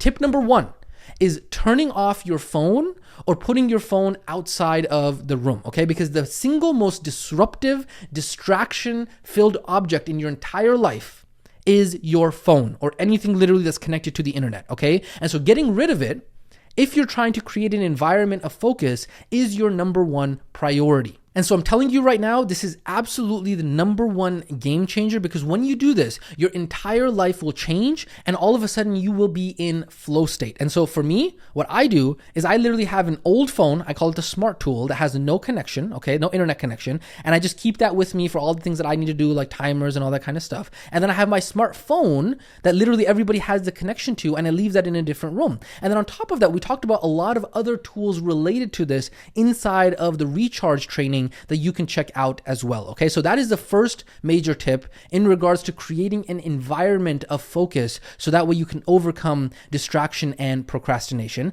Tip number 2 is using apps for your focus. Okay, so we talked about your phone, but what about the distraction on your computer? And so this is where apps are very helpful. There are 2 that we have used over the last 10 plus years that have been invaluable for us, and I want to go ahead and share that with you right now. For those of you who have a Mac, there is an app that is called the Self-Control app, right? selfcontrolapp.com. This is only for Mac, but what it does is it allows you to be able to go ahead and block those apps or those websites that are going to be very distracting for you. And then also another one that I've used is the Cold Turkey app that also does the same thing, and this is available for Windows as well. And so what you do is that inside of these apps, you put all of the websites that you are a sucker for, right? Literally like Facebook, YouTube, Instagram, whatever it might be, and you're literally able to block yourself from being able to even get to them, okay? And the reason why this is so important is because this is not something that willpower can fix, okay? The way that these websites have been designed is that at this point, we are all pretty much addicted to them, okay? The addiction is just too strong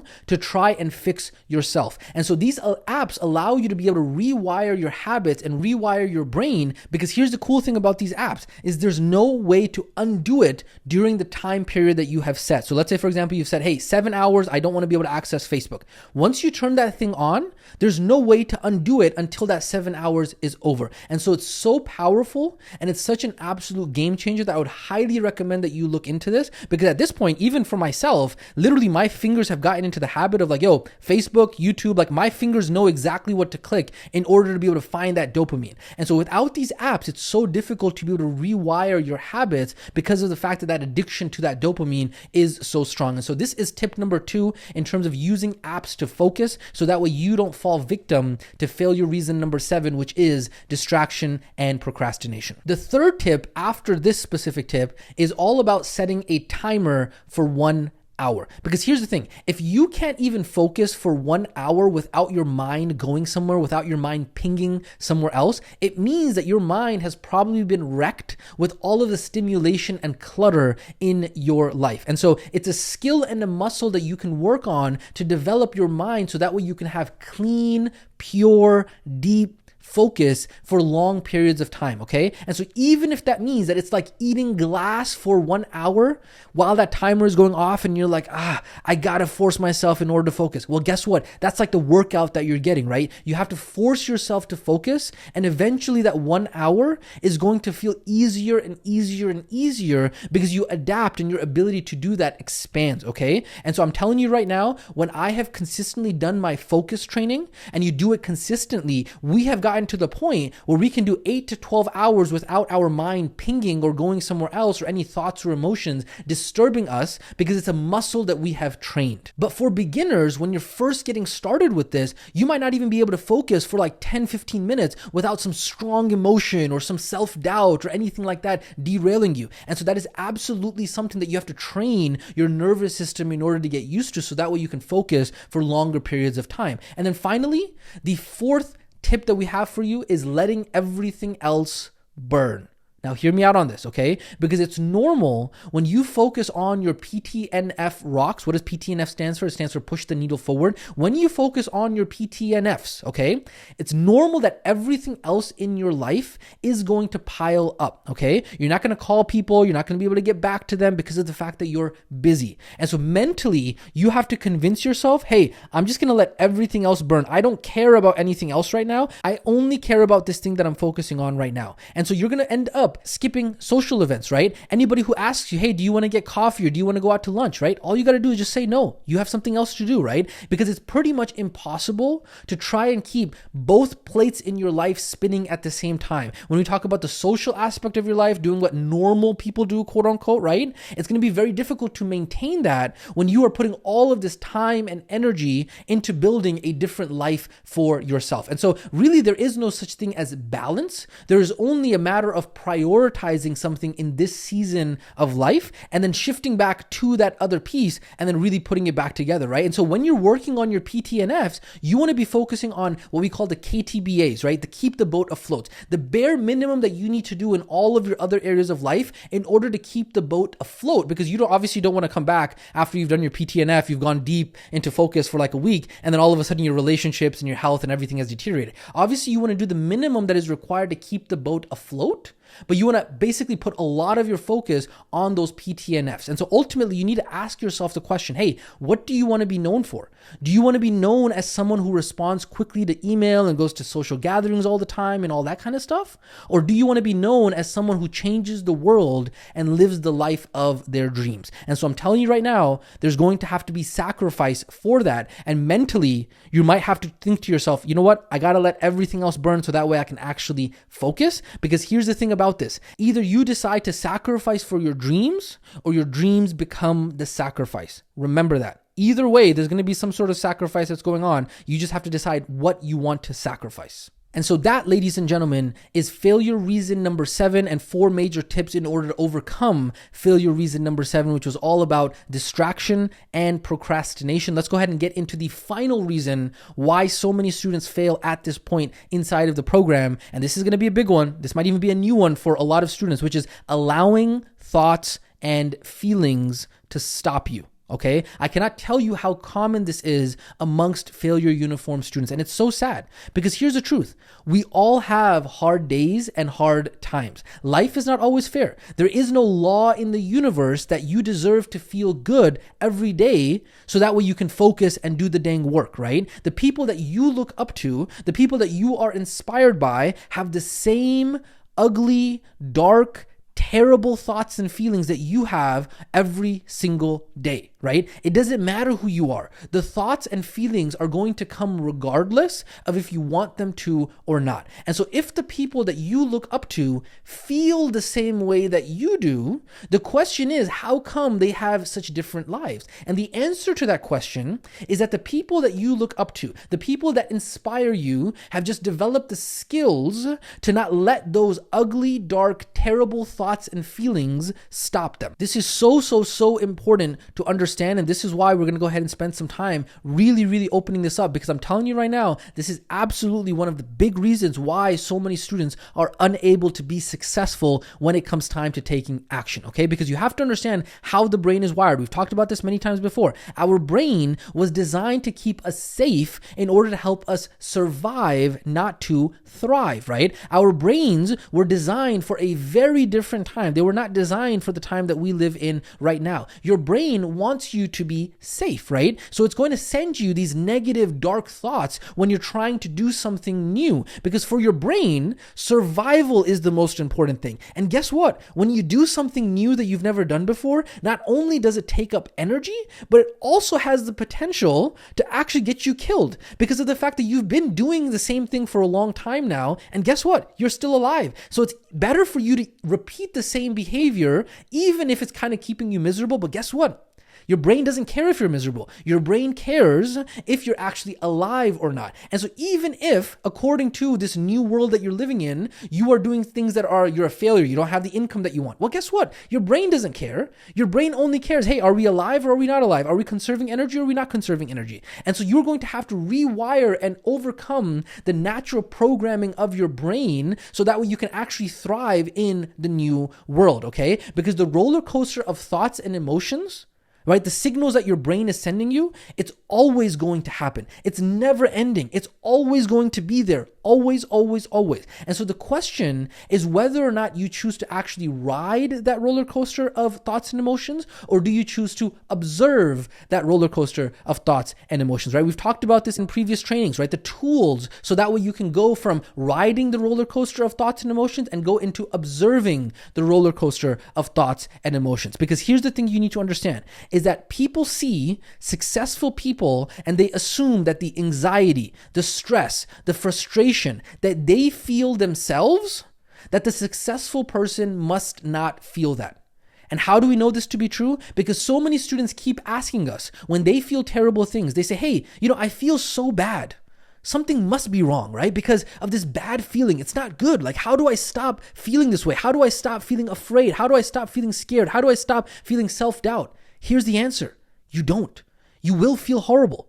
It's completely normal, right? There is nothing wrong with those emotions, and they are to be expected when you are trying to do something new.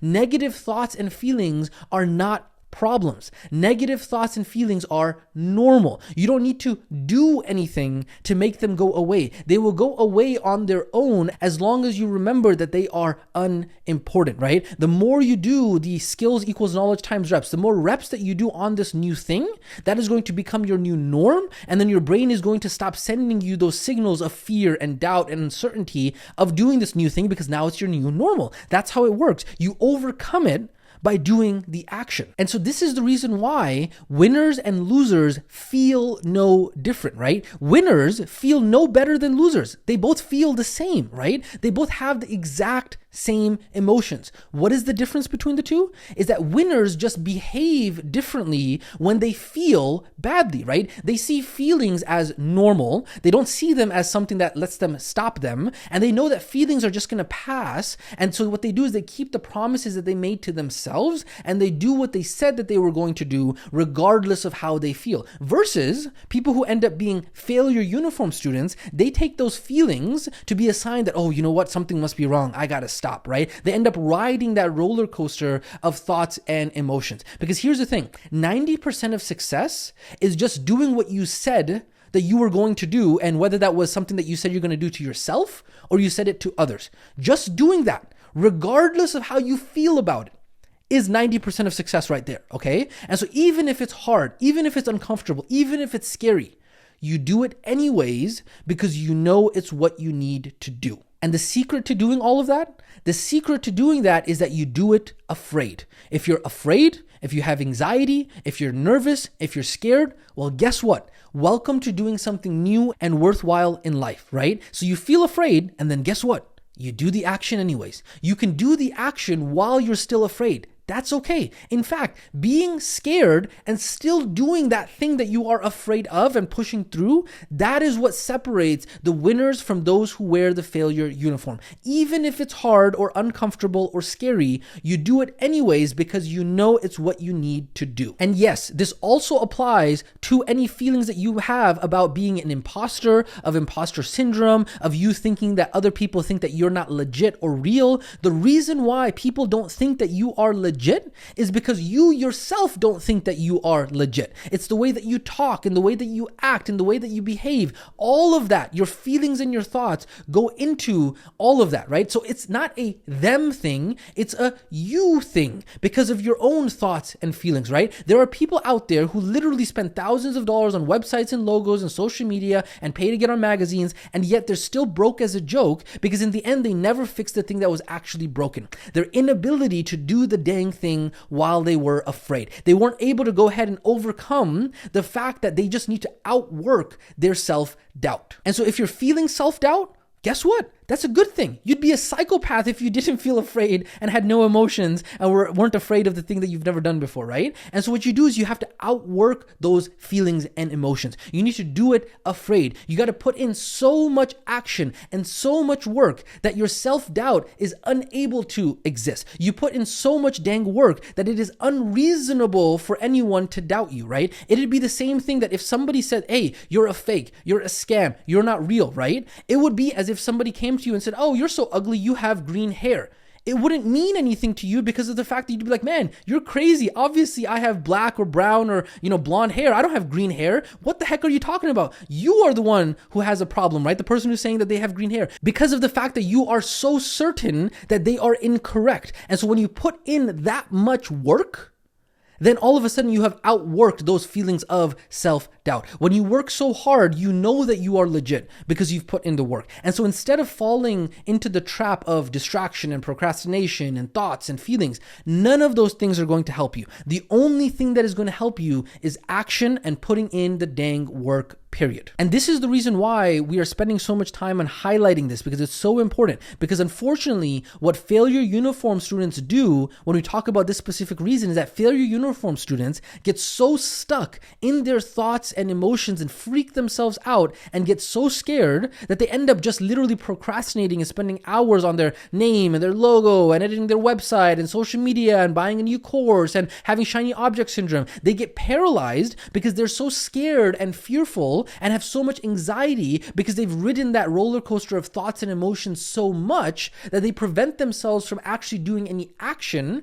which unfortunately action is the only thing that's going to allow them to get out of their head, right? And so what they have to do is they have to turn off their brain. They have to say, you know what? Even though I feel this, I'm going to go ahead and push myself through this. And then every single time I do that, I'm going to get less and less afraid. And so you got to start getting out of your head and start being able to do those actions. You have to be able to learn the skill of mind management, because the mind is going to want to think, hey, will I be able to do this? What happens if this goes wrong? Why do I have so much fear, right? And so what you have to do is you have to argue and force your mind to think instead, hey, what do I have to do in order to make this happen? What is my next step? What happens if this goes well? What happens if this goes really, really well? What is it that I do have? How much progress have I actually made? Because remember, the way that the limbic brain is programmed is to focus on the negative. And so you're going to have to argue and force yourself to think on what it is that you do have, so that way you can override that programming. And so all you have to do is just focus on the next step. That's it.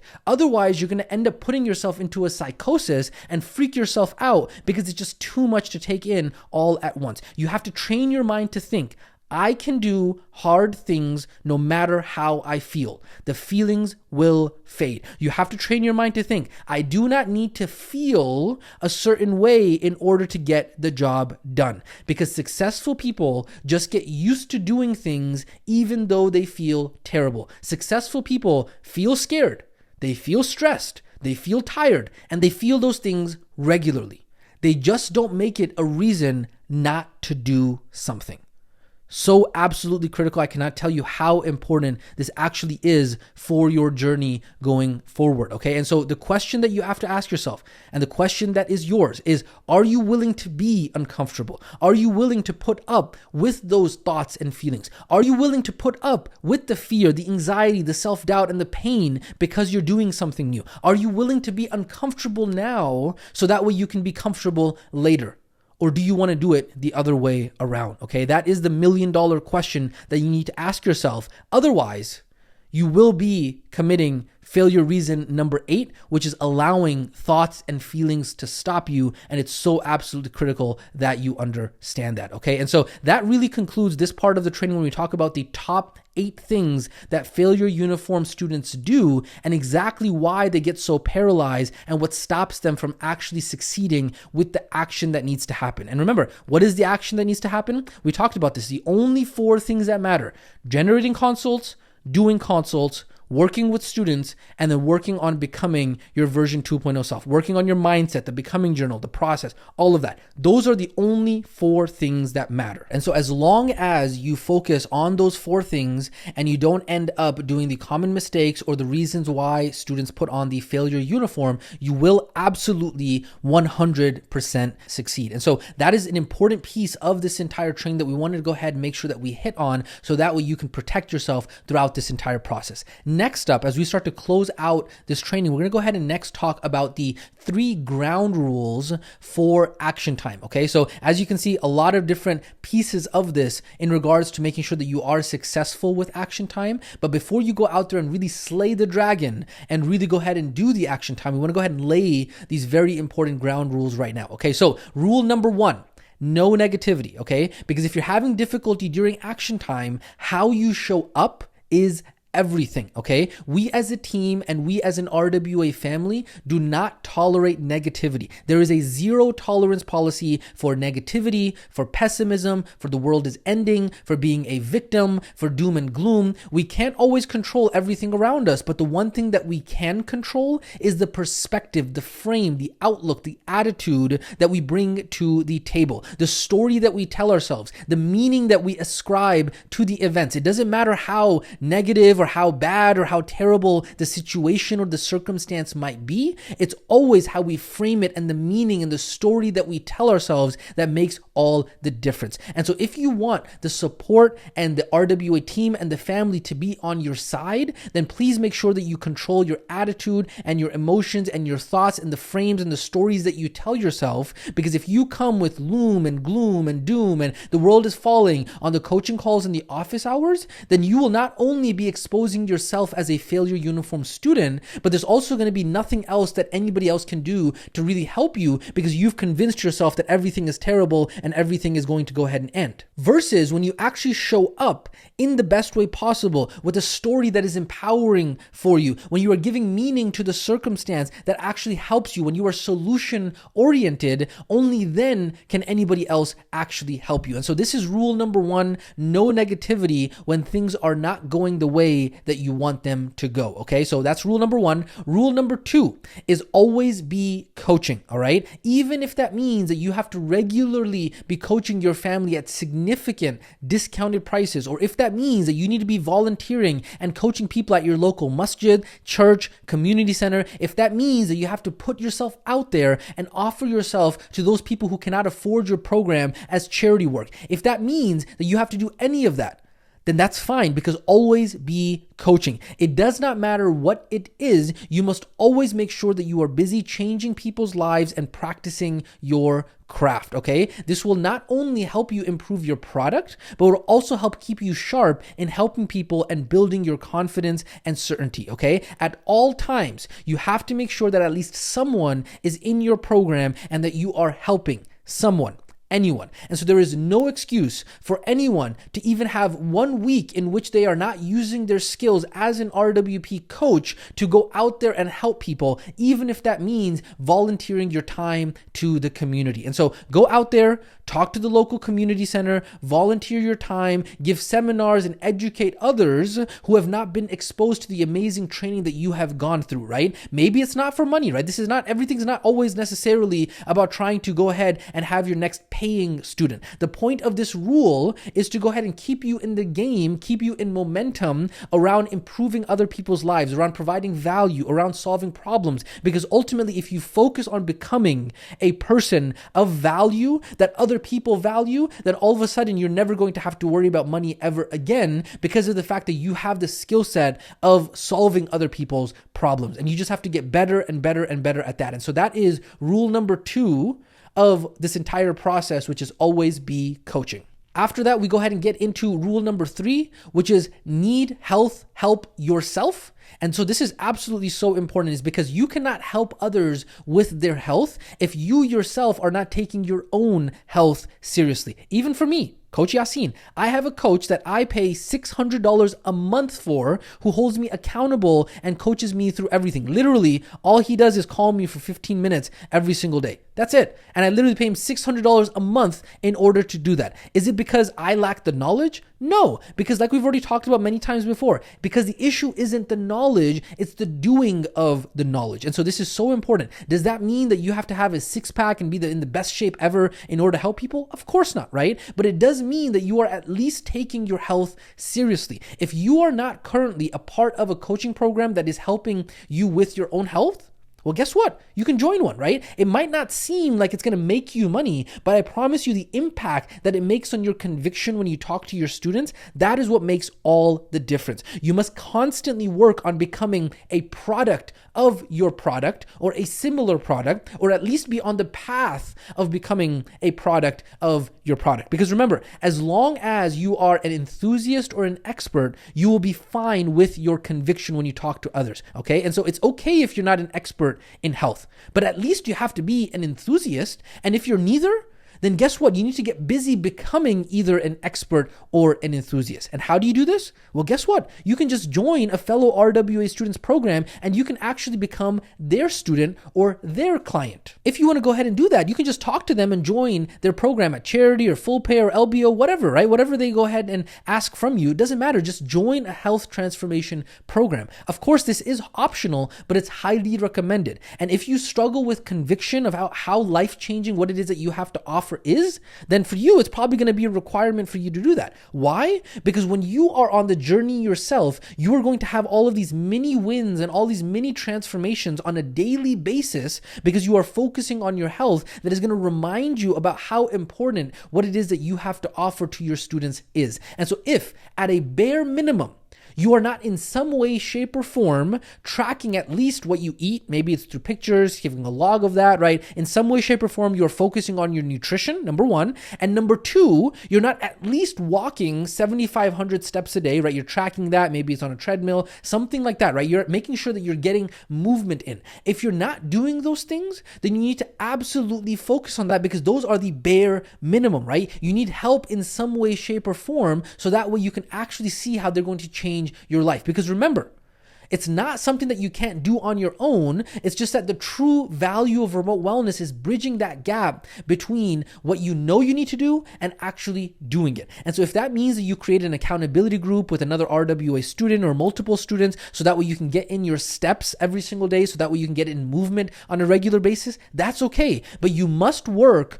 on your health regularly, even if that means, hey, just tracking your steps daily. That is an absolute requirement, and that is rule number 3 around getting health help yourself on this path. And so that, ladies and gentlemen, are the 3 ground rules for Action Time. Rule number 1, no negativity. Rule number 2, always be coaching. And rule number 3, if you need health help yourself, it's going to be absolutely important for you to go ahead and get that, okay? So without further ado, ladies and gentlemen, as we start to close out this training, guess what?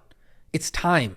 It's time, it's action time, it's time to slay the dragon. Because remember, it all starts with 1. This is the milestone that you must reach after going through this training. Don't get overwhelmed thinking about dozens of clients or students or what's going to look like later on. Just focus on 1. In the beginning, you will feel doubt. You will doubt your value. You will doubt your ability. You will doubt your ability to deliver results. You will feel like an imposter. You will feel like a fake.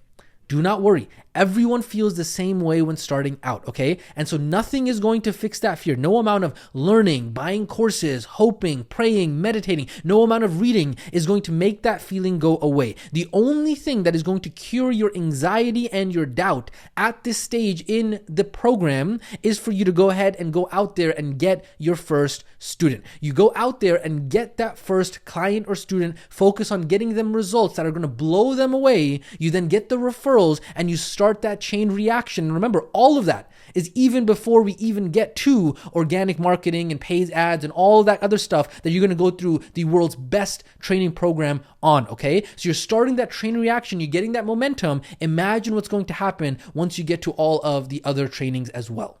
And so the way that I like to think about it is that when you are starting out, it's very much like you're getting the momentum to actually push a train. Because starting a business and getting this entire process going and making an online income for yourself is like pushing that train. Is that you have to give it everything that you've got in order to be able to move that train even an inch. But once it starts going, once it starts getting momentum, once it actually starts moving, then it starts to become impossible to stop. And so you just have to keep repeating to yourself every single day. What can I do today that will get this train to move an inch? What is it that I need to do today in order to actually make progress on getting my first few students? And so just repeat to yourself every single day, focus on today, 1 foot in front of the other, 1 step at a time, this, then that. Just win today, that's it. Don't think, just do. Don't think, just execute. Turn off your brain and just do. Because remember this, if you stick with something long enough, it's very hard for you not to be successful. And so repeat these in your mind like mantras over and over and over again so you can get over that hump of all of those feelings and thoughts and emotions that are holding you back, so that way you can actually do the action that is required for you to be successful with this, to get your version 1.0 of your remote wellness practice launched. And so as we close out this training, I want to go ahead and remind you around who you must become through this entire process. And I want to talk to you about becoming relentless, right? I want to ask you the question is, what do you do when the odds are against you? What do you do when things are going to get difficult? Who will you be when you feel alone on this path? Who will you be when your reason for beginning on this path is replaced with a million little doubts? I want to talk to you about the winner's mindset. You must train yourself to become and develop the skill of being a winner, because winners embrace the pain, winners embrace the challenge, and winners embrace the difficulty. Winners say, is there pain?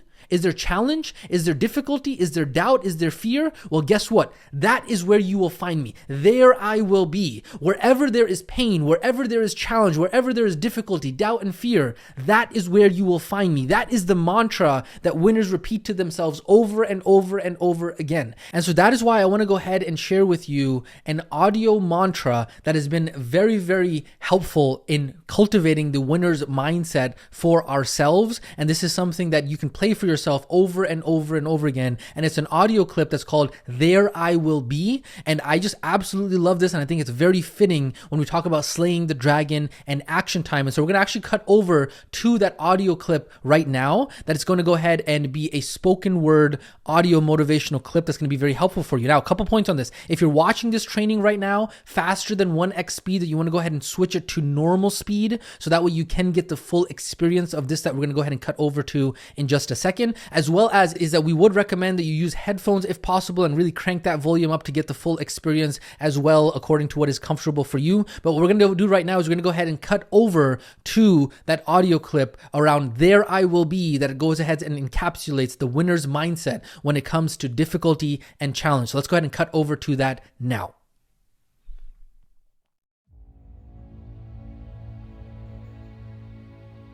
When it matters most. When the odds are against me, when precedent says no, there I will be. When the right path happens to be the lonely path, and victory is separated by a drop 1 million feet deep or a cliff 2 million feet high, there I will be. When they expect failure, anticipate defeat, celebrate each setback, there I will be, standing tall and ready. When there appears no way in, when my demons push me out, when my senses advocate retreat and the path forward is cloaked in doubt, there I will be, standing tall and ready. When I feel alone in my pursuit of tomorrow or tempted by the comfort of yesterday, when pride whispers of their relentless criticism and my legs cry out in exhaustion, there I will be, standing tall and ready. When hell rains down, when faith lets up, when my reason for beginning is replaced by a million little reminders of all that can go wrong, there I will be, standing tall and ready. When the sky looks like a ceiling, when the floor feels like home, when every light dims and every fear illuminates, when eyes roll and doors lock, when the sun submits, the clouds emerge, gravity flexes and my knees tremble, there I will be. Never will I back down, never will I cower or settle for the present when our future is limitless. I will get back up until I've made my point, won my battle, secured my fight. The world is simple, moving forward is not without its tests or lessons. But as long as I continue on, I evolve. With each step, I win. There's no running away or white flag or surrendering to the man in the mirror, the only conqueror capable of bringing me down. No, nothing will tell me what I can be. I will always be there, standing tall and ready, not because it's their will, but because each day is mine and not theirs. Look, I'm tired, I'm worn, but I'm here. And I'm ready for anything that waits ahead.